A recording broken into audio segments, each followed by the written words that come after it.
Hey there, welcome to the HerBusiness Podcast. I'm your host, Suzi Dafnis. I'm also the CEO at HerBusiness. And if there's one thing I know about women business owners, it's that we work hard. Now, building a business, growing a business, it takes a little bit of hard work. But getting stuck in that role of doer can actually start to work against us after a little bit of time. As your business grows, it can actually hold you back. When you decide that everything should go through you, or almost everything, when you become the bottleneck in your business, that can cap your growth no matter how hard of a worker you are and how many hours you put in. Eventually, we do need to let go of some tasks and give the ownership of those tasks to someone else. Now, that can feel very vulnerable, and like any new territory, once we finally let go, so much opens up. You finally have space to think. You have space to breathe, make big decisions, work on the business. You get to be the CEO, the person who leads, rather than being stuck in the details. But how do you actually make that transition? Because it sounds really good. How do you decide when it's time to pass a task on to someone else or to hire someone? How do you decide which tasks you should keep and which ones to delegate? And most importantly, how do you actually build up the trust in another person that they can actually do something as well as you, if not better? Now, to answer those questions, I'm joined today by the amazing Kristy Smith, who's the CEO and founder of Virtual Elves. She's also our 2026 HerBusiness Member of the Year, and HerBusiness specializes in connecting business owners like you with skilled virtual assistants so that you can finally focus on growth instead of grinding through daily tasks. Now, this year, Kristy put herself to the test. She decided that she would actually outsource her most important piece of work, the work that she had on her plate, but that she needed to give up in order to step more into the CEO role so she could finally get the space that she helps so many other business owners get. And in today's episode, she's sharing what drew her towards that decision, how she learned to let go of tasks, how she trained and nurtured an incredible team, and what she discovered about herself once she finally stepped into the role of leader rather than doer. I'm so excited to have her tell her story here on the podcast and share with you how you can also step into the leadership that you're meant for as the owner of your business. Let's welcome Kristy to the show. Hey, Kristy, welcome to the show. Hi, Suzi. Thanks for having me. I'm excited for this conversation because you've been doing some things that I think really modeling leadership really well and looking at getting yourself out of the day-to-day in the business and stepping more into your role as the founder and the owner. And that's where I want to start, because earlier this year, I know that you had an intention, could have even been the end of last year, an intention to get away from some of the doing and start to hand some things over. Now, I want to ask what prompted that decision and how did you know it was time to step back a little? Yeah, it's a good one, isn't it? Because I don't know that I really did know that it was time. I think I just took a leap of faith and realized that if I didn't make this step, the last piece of me being in the doing was me doing the discovery calls. So brand new leads that come into the business, I always thought that I needed to be the first person that people spoke to because I was the business owner and only I could sell my business the way that I wanted to sell it. But I quickly realized that that just purely being in that space was stopping me from actually leading my team, being more of a visionary and stepping more into the CEO that I needed to be if the business was going to continue to grow. So I made a conscious decision in November of last year that I needed to get somebody and just trust that someone could tackle that role the same way that I did if I gave them the right instructions and if I trained them and if I brought on the right person. So yeah, in January, I let go and I found the most incredible young man who is warm and kind and all the things that I know that I wanted people to feel when they first spoke to someone in the business. And yeah, 6 months down the track, it's just incredible. I love that. And you said three key things. Now, let me see if I can remember them. First is you brought in the right person. So you've brought someone in who has the qualities of the person that you want interacting with your clients. You were giving them instructions and there was another thing you said. Was Just having it the faith to let go. having the faith to let go, but also training them? Yes. And I think that sometimes we can bring someone into the business. Having the faith to let go is the first thing, but then we don't do the training. We don't show them this is the way it's done here. And this is a conversation I was having with some leaders yesterday, that we all have a set of this is the way we do it here. And even if people come in with great experience, I think it's important for us to introduce them to the way that we do things. Yeah. And so I love that 6 months down the line, you're in a really good place. What had you know that he, in your instance, was ready to fully own that role? Like, was there some indicators in the last 6 months that had you feel confident?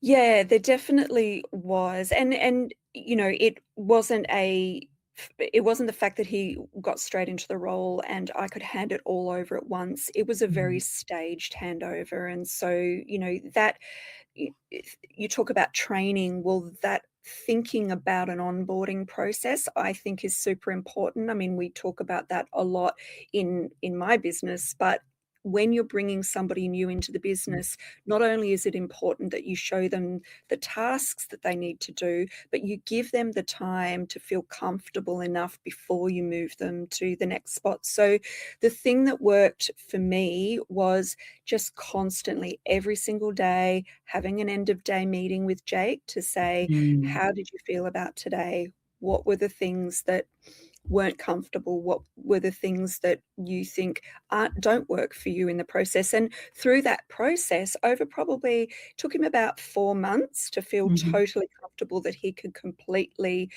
walk away without me having any input at all, which I think is pretty good.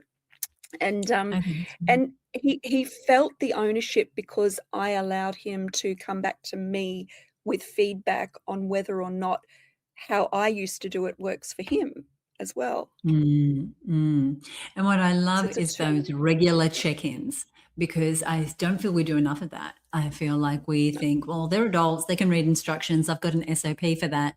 But having that regular, well, how did it go today? What worked? Yeah.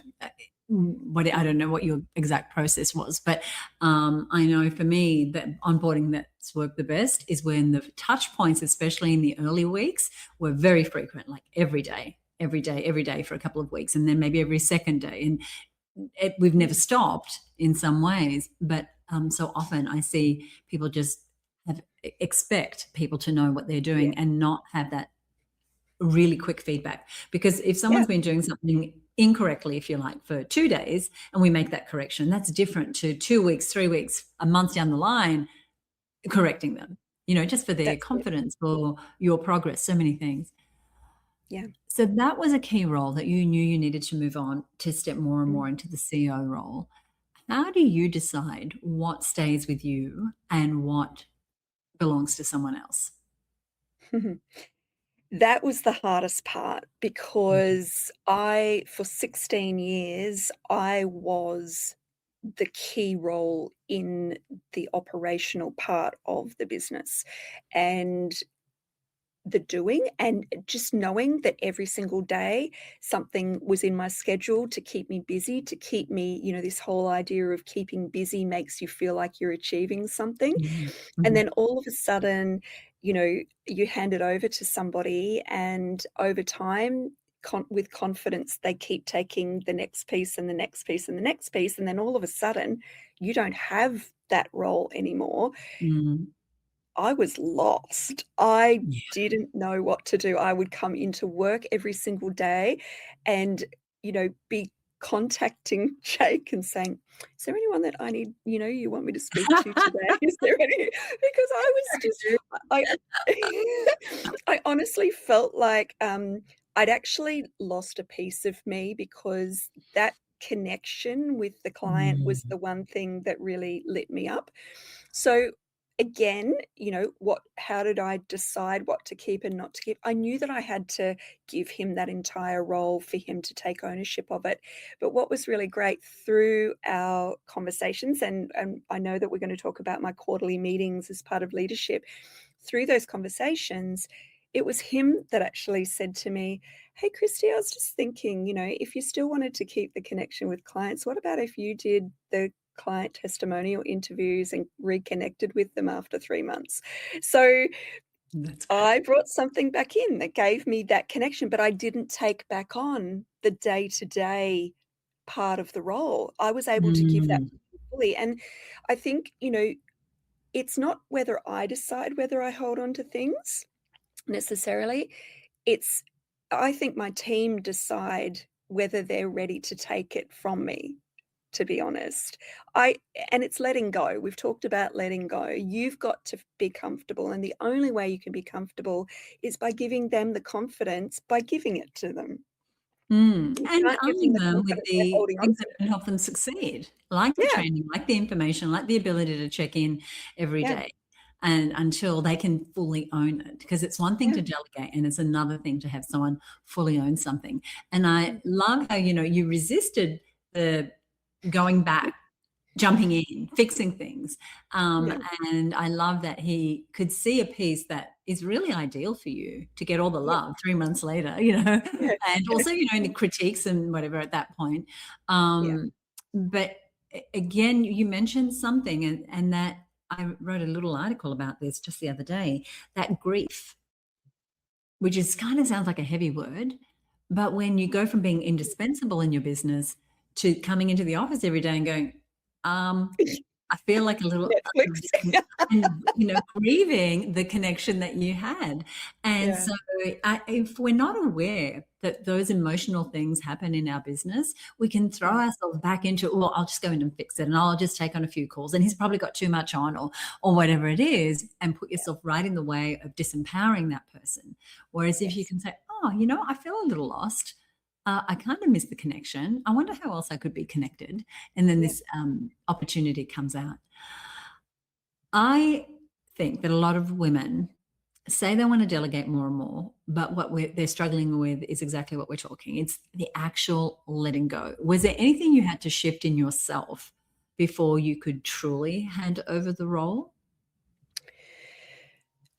Yeah, I definitely think that thought of no one else can do it the way that I can do it, Mm, is probably the biggest one. And to get myself out of that, I had to prove to myself that someone else could do it because mm, and the only way to do that is by documenting, and so we went through an ISO 9001 accreditation last year and then again this year, which is a big milestone for us, but during that process, we had to create workflows from start to finish, build a process for every single part of that workflow and document those within mm. a quality management system.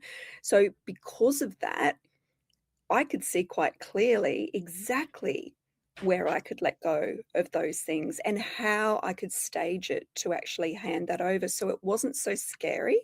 I think we make it really scary letting go of things, and I think we as women, we tend to do a lot and think we can do it all ourselves. It's easier for us to just get in and do it. It would take me, you know, 2 Mm. hours to show someone else how to do it and 10 minutes to do it myself, but what we don't realize is you do that every day, and that's a lot of hours out of your day, With out of your multiple week, things, right? With and multiple multiple things. things. Yeah, Mm, that's right. So, I think the process of and I think also thinking long-term plan as well is, do I still wanna be doing this and working these mm. hours and being in the same place in 5 years' time? Because if I don't change something and if I don't hand over some of these things, that's what's gonna happen. So, Yeah. yeah, it's future planning. It's a great question to ask. You kind of hinted at this before. Recently, in our members group, you mentioned that you were doing quarterly feedback sessions with your team, and that you said they're just as much about your leadership as they are about their Mm, goals in their roles. That is mm. quite a vulnerable approach. Tell us a little bit about the process and how you created a culture where people feel safe giving you honest feedback 4 times a year. Yeah, so this came about actually, It came about through feedback that I had last year from one of my team members when I was doing our regular yearly performance appraisal, and it also came out of me losing somebody last year Mhm. and them uncovering some things that they thought about my leadership, which were really in my face, but needed. And so it made me realize that I wasn't spending the same amount of time on leading and, being uh, being an inspiration to the people that I have in my team, the core people that are really going to drive the business, as I had in just working on problems and dealing with projects. So, yeah, so I just decided that I wanted this to not just be a performance management approach. I wanted them to be giving me real feedback on Mhm. how I was doing as a leader. What more did they need from me? And some of the questions are very vulnerable, and they're very open in telling me, actually, Kristy, if you would ask me this last month, I would have said this, this, and this. But this month, I feel like you're really conscious about what we're doing and Mm. what you're giving us and how you're asking us to do something and the collaboration between us. So, yeah, I feel like the culture, what I've built is empowering my team. The culture of empowerment with my team makes them feel like I trust them in every aspect of the business. I Most of the time, I don't really have to talk to my team other than our once a week management meeting, and that's just really to cover KPIs, and performance of the business. And so outside of that, we don't talk that often. And so this Okay. is a way to connect with them on a personal level, tell them what I'm working on, tell them, from a leadership perspective, how I can help develop them as well. And so there's a lot of sharing, and I think that that means that they tell me things that they might not if it was in a more formal review. Mm. And I imagine you have a structure and a process at these meetings. It's not like we're just going to chat. No, there's questions. There's questions that we answer every single time, and they have to come prepared with the Mhm. answers to those questions. And those questions are really the questions really ask them to think deeply about the business, not surface level. And so, they can't just come to me and tell me, "Oh, yeah, that was okay." They've got to actually tell me, one of the questions is, the one um, what is the one big movement you want to make in the next 3 months? So it's encouraging them to think big. It's encouraging them to come up with inspiring ideas and not just wait for me to direct them on ideas. I want them to contribute. That's great. Mm, We meet very regularly with my team. We don't do the quarterly reviews, but we um, meet basically every day. We have a huddle 4 days a week and a team meeting every Wednesday. So as we're mm, recording, it's Wednesday. We had our team meeting this morning. So there's no one size fits all, but I think the regular communication and opportunities for people to have conversations that are not about the task they're working on today necessarily, yeah. but how they want to develop. And some businesses more than others, there's growth and development for the team organically. We're an educational business, so there's lots Mm, of opportunities to learn and grow.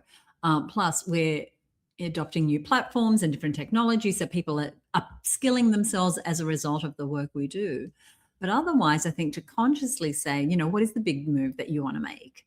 mm, What is the area that you want to grow in? What is the skill that you want to develop? I think that is empowering them to yeah. want to do a better job for you because they're growing themselves. Yeah. Really, really good. Mm. Um, what has your team taught you about leadership that you couldn't have learnt on your own? Oh, so much. The biggest thing I really had to think about this, it's actually not something almost quantifiable. It's to believe in myself as a leader, Mhm. because for the longest time, I've probably been more of the technician in the business, and even though I've had a team for a very long time, 16 years in business, I feel like probably only the last 2 years I'm really stepping in to understand what being a CEO and, the um, uh, what's the visionary of the business, and really just staying there rather than being in the technician space. So they've really taught me that, hey, Kristy, you're doing a great job. You're a great leader. We love working with you. Just keep doing what you're doing because we're okay doing the doing. So that's been really, for me, probably the last 6 months, I've really come to realize that. And that's allowed me to then start thinking bigger and start thinking about how I develop my leadership even beyond that. Yeah, and having time to work on the business. I know it's kind of a cliche, working in the business but it's Mm, it's a real thing. yep, Unless we start to shed some of these roles that we're carrying because we think no one else can do it, or because we mm, haven't invested in another team member because it's going to cost us money or whatever it is, the less mm, space we have. Because growth in business, you've been in business 16 years, is mm, different at this stage of business. It's not, yep. yes, we want to grow our revenue and the number of clients, but you also want to grow how much space you have in your life, Yeah, how much that's it. time It's you not have just your available life. to you. Yeah, Yeah. how much headspace you have. Actually, there's a Mm, question. I'm going to pop back very quickly to the quarterly meetings, because there was a mm. question that I totally glossed over that I did want to say. Is there an example of some feedback that you received that really changed the way that you thought about business or a department or something structurally in your business? Yeah, so probably the biggest, thing feedback I think has come. So I've got 3 very, different members in my team. So they're all brilliant in their own space, but all very, very different personalities and behaviors in the way that they work.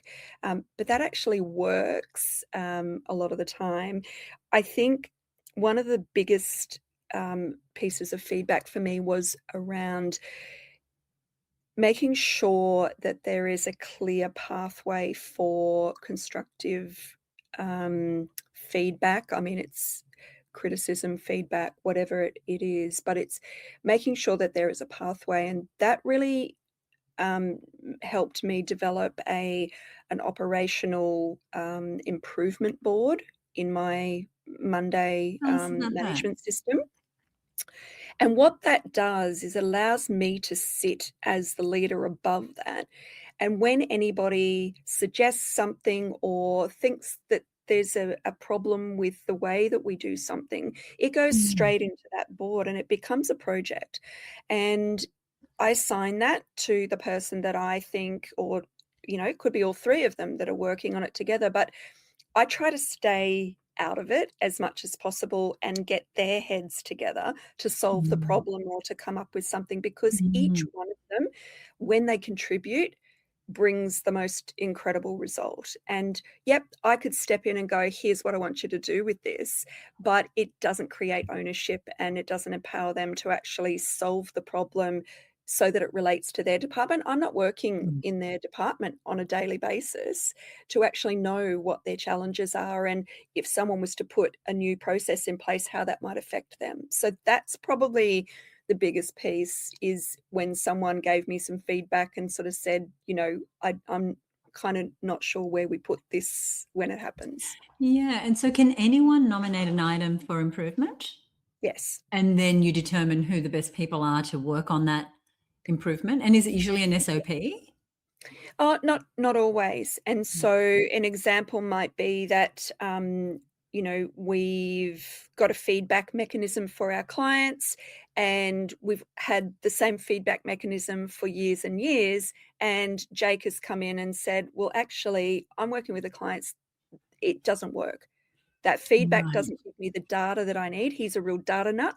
That feedback Mhm. doesn't give me the data that I actually need. So can we work together to make this so that it's more of a, NPS, What's and an it's quick and NPS? easy. It's a net promoter score. So Oh, gotcha. it's a quick and Mhm. easy, tap, give me a score between 1 and 10, how we rate in these 3 areas. And so that data, so we're just constantly, and this is part of our quality management accreditation, is that we have to be constantly seeking improvements. So it's that 1% improvement, every week. If we can be doing that, then by the time we get to the end of the year, we've got 100% improvement on so many different things. So good. Yeah. So good. I'm really enjoying this conversation. I wish I had more questions prepared for you, but I don't. We could talk forever. We could talk forever, but I just want to say how I appreciate you bringing this conversation to this show, and because I think everything we've talked about here today is going to be so relevant to anyone who's looking to give herself more leverage, give herself more time, stop, micromanaging, bring improvements and get the team involved in doing that, rather than, we need to improve something, therefore I have to come up with a system. You've given us lots of examples where you lean into team in order to make the business better, in order to help them grow, in order to give you more time. And so for that, I want to acknowledge you. And I want to ask you a question that I ask all my guests, and that is, our tagline for this show is your business, your rules. And I'd love to know, what does it mean for you in your business to be doing things by your rules?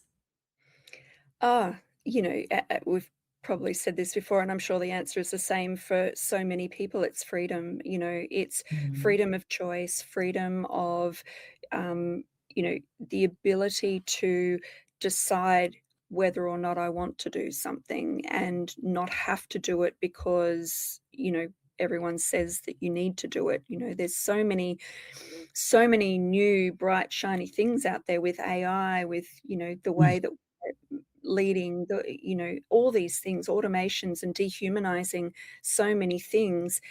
I choose not to do that because I know who I am. I know what my business is, and I know what I stand for, and it's got to be my way or I'm not going to enjoy it. And what is life without joy in everything you do? Not just the life outside of work. Work has to be joyful too. Absolutely. Thank you so much for joining me. Is there anything you'd like to leave us with? No, but if you want to know more about who we are and what we do, you can go to the website. I know that will be in the show notes, but just that, thank you, Suzi, because HerBusiness has been instrumental really in helping me on the pathway to a lot of the leadership rules that I now live by, and I really look forward to continuing that and growing more. Thank you.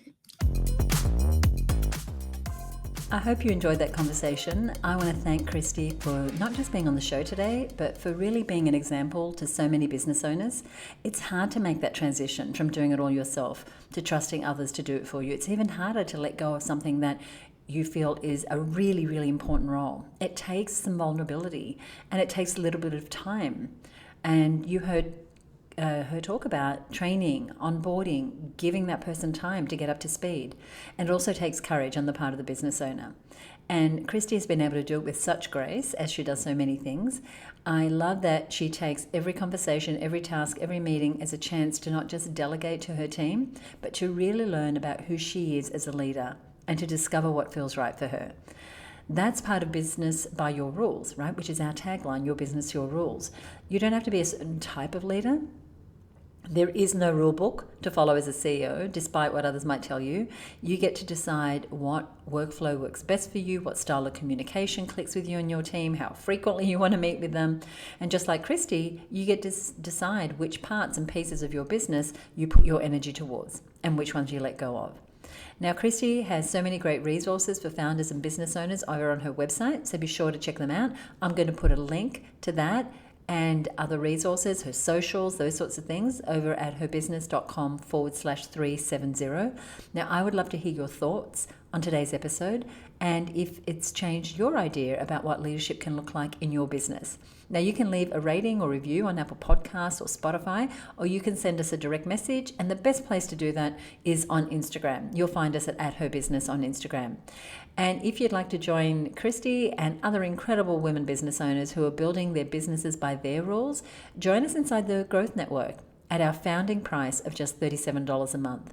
You get access to monthly growth conversations, access to accountability, training, networking, a community of other women who, like you, are growing and scaling a business. And inside you'll find Kristy and me and a whole lot of fabulous women. And you can join now at herbusinessnetwork.com. We would love to see you inside. Now, if you enjoyed this episode, which I hope you did, we'd love it if you left us a rating or review on Apple Podcasts. Once again, over on our website at herbusiness.com/370, you'll find a summary of today's episode and links to any other resources we think would be really useful. And if you are new to the show, hi and welcome. Subscribe, click follow, whatever it is, depending where you're listening, and join us for the next episode for more inspiring stories and lessons from successful female entrepreneurs. Thank you so much for being here. I appreciate you listening so much. I'll see you next week, right here on the HerBusiness Podcast. Bye for now.